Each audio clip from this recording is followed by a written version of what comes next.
Magandang araw mga manunood, nasa Crash Moto Channel kayo. Ang monocar ay bahagi ng kasaysayan ng paggawa ng motorsiklo, isang pinagsamang motorsiklo at kotse.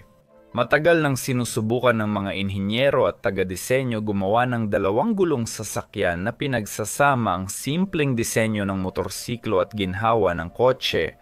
Karaniwan, nilalagyan ng makakapal na takip ang mga ganitong sasakyan para protektahan ang driver sa putik at tubig. Nabanggit ko na ang monocar sa palabas na ito. Dapat may paalala sa kanang sulok.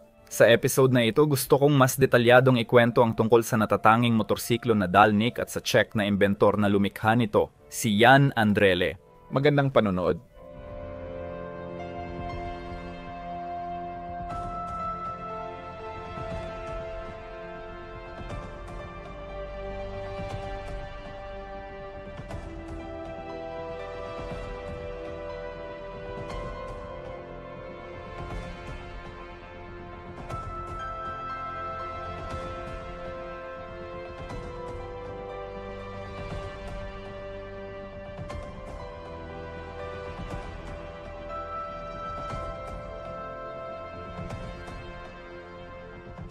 Hindi kilala ng karamihan ang terminong Dalnik at hindi ito nararapat. Ang Dalnik ay isang kamangha-manghang grupo ng mga motorsiklo na dinisenyo at ginawa sa loob ng ilang dekada sa silangang Europa.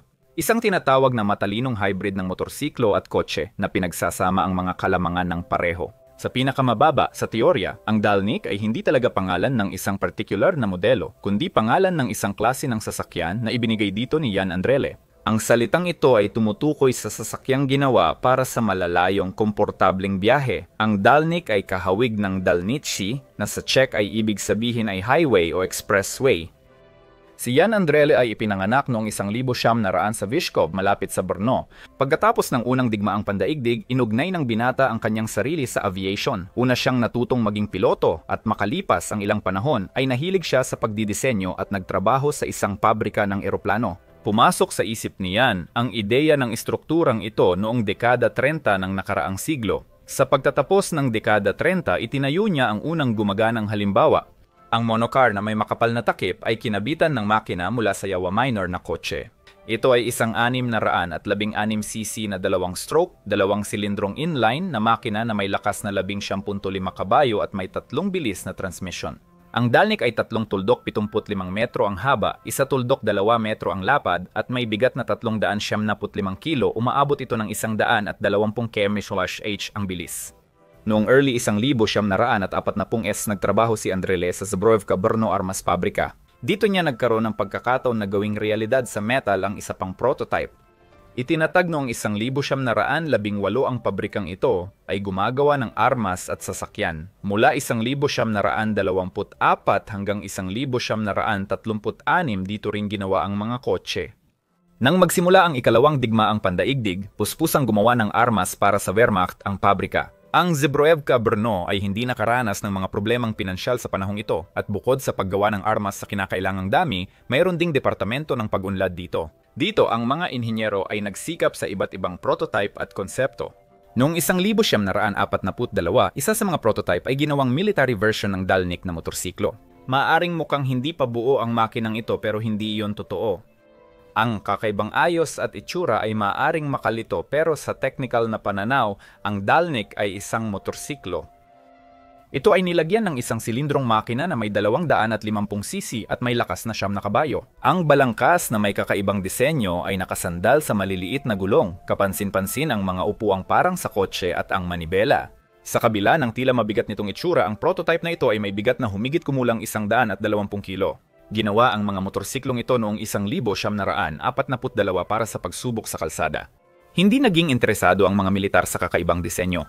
Una, ang Dalnik ay hindi kasing komportable ng kotse kahit pinagsikapan ito ni Jan Andrele. Pangalawa, hindi ito kasing praktikal, matibay sa lubak o dinamiko gaya ng mga karaniwang motorsiklo noon. Noong panahong yon, walang nangailangan ng hybrid ng motorsiklo at kotse. Gayunpaman, gumawa siya ng mahalagang hakbang sa pangarap niya. Nilikha niya ang bagong disenyo gamit ang metal at nakita ang mga kakulangan nito. Isang halimbawa ng prototype noong 1942 taon ang nanatili hanggang sa kasalukuyan. Ito ay matatagpuan sa Technical na Museo ng Brno. Pagkatapos ng digmaan, si Yan ay nagbalik sa paggawa ng mga monocar. Sa ilang mga sanggunian, sinasabi na ilang iba't ibang prototype ang ginawa. May impormasyon mula sa aklat ni Marcel Malepetra na mga motor rariteta ng Czechoslovakia na ilang inhinyero at taga-disenyo ay na-inspire sa mga ideya ni Andrele at gumawa ng sariling disenyo ng monocar noong dekada 50 at 60. Sila ay sina Rad Kawasicek, Iris Tenechki, Karl Horak, Stepan Polak at iba pa. Pagkatapos ng digmaan, itinayo niya ang aparatong ito. Ang Dalnik D0 size ay natapos noong taong 59. At sa mga litrato, makikita mo ang ebolusyon ng disenyo mula sa balangkas na gawa sa alambre na ginagaya ang katawan hanggang sa tapos na motorsiklo. Sinasabi na ang prototype na ito ay nilagyan ng 1,200 cc na 4 na silindrong makina ng kotse. Baka nagtataka ka kung bakit natagalan bago nabuo ang prototype na ito. Ang totoo niyan, pagkatapos ng digmaan noong 45, bumalik si Andrele sa industriya ng eroplano at sa paglipad. Siya ang napili bilang piloto ng kumpanya para ihatid ang eroplano sa isang eksibisyon sa Pransya. Doon, isang tao na bumili ng eroplano ang nag-udyok kay Andrele na magsagawa ng hindi autorisadong paglipad papuntang Aprika. Nag-alinlangan ang mga autoridad ng Czechia sa ginawa ng kanilang piloto at inakusahan siya ng pagtataksil sa bayan at espiya. Plano niya na manatili sa Pransya pero makalipas ang 3 buwan, napakiusapan siya ng asawa niya na bumalik sa kanilang bayan.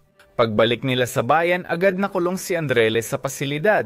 Sa una, pinagbintangan siyang bibitayin pero kalaunan ay napagdesisyunan na lang na ikulong siya. Nakawala si Yan sa kulungan noong huling bahagi ng 1,950 S. Sa pagtatapos ng 1,960 S, aalis siya ng Czechoslovakia sakay ng gawa niya papuntang Pransya. Maya-maya makikilala ni Andrele si Arnold Wagner at magiging magkasosyo sila sa negosyo. Malinaw na ang pangalang Arnold Wagner ay walang kahulugan agad sa inyo. Ganito yon, siya ang nag-organisa ng serial na produksyon ng monocar sa Peraves. Tinawag na Ecomobile, Monotracer at Monoracer ang mga modelong ito. Noong 2000 siyam inilipat ang produksyon ng mga modernong monocar sa Brno. Tungkol naman kay Yan Andrele, noong 1982, pumanaw siya sa edad na 82. Inialay niya ang buhay niya sa paglikha ng sasakyang pinagsama ang ganda ng motorsiklo at kotse. Sa kanyang katandaan, nakatagpo siya ng kapwa mahilig sa monocar at ibinahagi rito ang kanyang mga ideya at kaalaman. Ganyan po mga kaibigan ang kwento ng Dalnik. Dito nagtatapos ang aking kwento.